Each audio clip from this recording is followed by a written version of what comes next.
Otras batallas que yo creo que es muy importante, por lo que yo veo en mi ciudad, y sobre todo ahora con los recortes de sanidad en Cataluña, ¿no?, es, en este terreno ideológico discursivo, es esta falacia de que las luchas en Portugal, Grecia o Francia no han servido para nada, que miran los griegos, los franceses o incluso los ingleses en Reino Unido, que salieron a la calle de manera masiva, que no han conseguido nada porque no consiguieron parar nada. Es un discurso, sabemos que es súper peligroso. Por un lado no es cierto, sí que ha habido victorias parciales y pequeñas, pero sí que se han conseguido cosillas, pero por otro lado lo más importante ha sido la acumulación de fuerza, la convergencia de luchas, la educación de nuevas generaciones en lo que es la cultura de la lucha, de la reivindicación del disenso. Veíamos a jóvenes de 14 y 15 años en Francia, en las televisiones, que a lo mejor no conseguimos parar ciertas reformas, pero la lucha en sí puede ser un fin a la hora de realizar cambio, ¿no? y de ir acumulando fuerzas y de ir, pues eso, educando a las nuevas generaciones en esta cultura de la lucha y del disenso, ¿no? En segundo lugar, respecto a este terreno discursivo, yo creo que también, y no me gustan demasiado estas palabras pero yo creo que también tenemos que luchar contra lo que es la reificación y la cosificación de los conceptos. No estamos hablando de entidades aparentemente tan anónimas y abstractas y omnipresentes y omnipotentes como son los mercados, como es el poder financiero, como son los rescates, como decía antes. Se habla de medidas dolorosas y no tenemos ni idea de lo que quiere decir, pero acaban siendo los conceptos clave que hacen que lo que está pasando sea aceptable y que sea la única vía, ¿no? Denunciemos esta simplificación de la realidad, reivindiquemos que la versión de la película que nos cuentan los medios de comunicación simplemente es más confusa que otra cosa, ¿no? Y empecemos a reivindicar que el hombre hace la cosa, ¿no? Y que el tipo de vocabulario y de conceptos que utilizamos pueden ayudar a clarificar lo que están pasando, ¿no? Los mercados están compuestos por empresas y por compañías que tienen nombre y apellidos, que tienen responsabilidad, que toman decisiones con unos intereses determinados, que sus decisiones con intereses determinados no coinciden con el del resto de la población, que tienen efectos dramáticos y trágicos en el resto de la población. Entonces, empecemos a ponerle cara y ojos a nivel, pero no solo a nivel filosófico y discurso político, sino a nivel de la calle, ¿no? ¿Qué son estos mercados, ¿no? ¿Qué son estas medidas dolorosas de las que lleva tiempo hablando Zapatero, de que las medidas van a ser dolorosas? ¿Doloroso es una indigestión o es un dolor de cabeza? Los efectos de la crisis de las políticas es puro drama y es pura tragedia y es puro dolor y es puro declive, ¿no? Entonces, no, lo que duele es el dolor de barriga o el dolor de cabeza. Esto es otra cosa. Pongamos el nombre que realmente refleje lo que está pasando en este país y en otros países, ¿no? Cuestionemos el chantaje de los rescates, como decía antes. ¿Rescates de qué? ¿Rescates de quién? ¿Rescate cómo? ¿Qué quiere decir ser rescatado? A lo mejor mola que nos rescaten como economía. A lo mejor es un poco esto de anticipar o no. Yo lo planteo como interrogantes. Evidentemente es abrir el debate, ¿no? Es el agobio de anticipar, ¿no? La hecatombe, y luego a lo mejor la hecatombe no era tan mala. Pero bueno, cuestionemos la versión que nos están vendiendo, ¿no?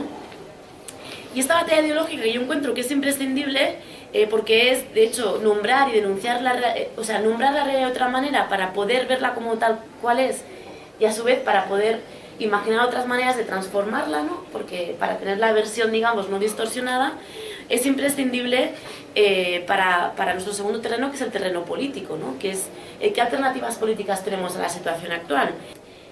¿Quién ha decidido que en el presente contexto no se pueden prohibir los despidos en las empresas que tienen beneficios? O sea, pues no sé, a lo mejor podemos plantear ese debate, ¿no? O sea, a lo mejor se habla de sentido común y a lo mejor sería lo que tiene más sentido común, que en un contexto de crisis como el que tenemos estuviera prohibido y fuera ilegal despedir a empresas que están teniendo beneficios, como por ejemplo Telefónica en estos momentos, que anunciaron las nuevas primas a los directivos y están anunciando el ERE que están anunciando. ¿Quién ha decidido que no se puede crear una prestación por paro indefinida en el contexto de crisis actual que nos ayude a salir, ¿no? ¿Quién ha decidido que no se puede incorporar todos los sectores económicos y laborales en el Estatuto de los Trabajadores y en el régimen general de la Seguridad Social?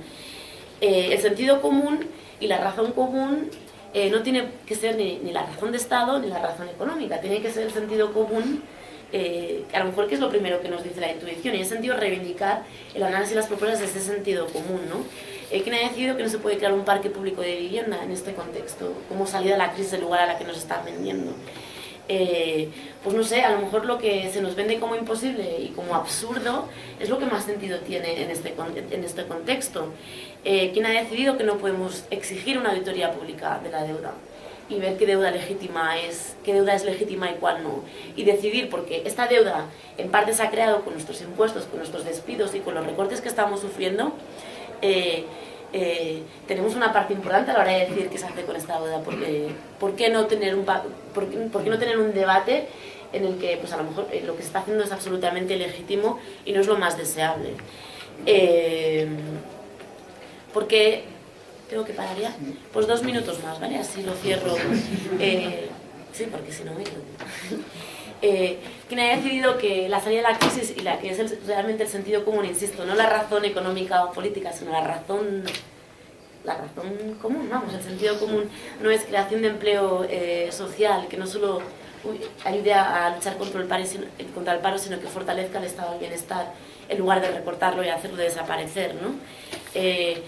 Quien ha decidido que una alternativa no tiene que ser la reducción de la jornada laboral, sino reducción de salario, precisamente para repartir el empleo y alterar la distribución de las responsabilidades de cuidado, de que todos y todas podamos estar en todos sitios, ¿no? Y no solo sea una jornada de trabajo, sino también de ocio, de descanso, de familia, de militancia política y de activismo para cambiar las cosas, ¿no? Y bueno, pues yo creo que saldrán durante estos días, ¿no? Pero no estamos hablando pues, de reforma fiscal progresiva, conocéis las propuestas, no voy a entrar de tasar las transacciones financieras, que ATAC y otras entidades pues, lo están trabajando un montón y muy bien, ¿no? Bueno, pues toda una serie de cosas, ¿no? Y finalmente, y ahora sí que acabo, lo prometo, pues la batalla social, el terreno de lo social. Hemos estado en la calle, tenemos que estar muchísimo más. Tenemos que hacer muchísimo más ruido del que estamos haciendo, tenemos que invitar e incorporar a muchísima gente y en ese sentido yo creo nos sobran la fuerza, la ilusión y sobre todo la razón, ¿no? Yo estoy convencida es lo que va a posibilitar tirar para adelante y sobre todo volver a lo que decía, ¿no? Esta no es la única vía, la suerte no está echada, no lo estuvo nunca y no lo está ahora, siguen sin estar la suerte echada. Y bueno, vemos que en el mundo, en el Magreb y en el mundo árabe, pues hemos presenciado los primeros procesos revolucionarios, revueltas del siglo XXI y bueno, apostemos porque definitivamente no sean los últimos y espero pues, que tengamos un papel en todo eso, ¿no? Yo creo que lo dejo aquí, perdón por extenderme.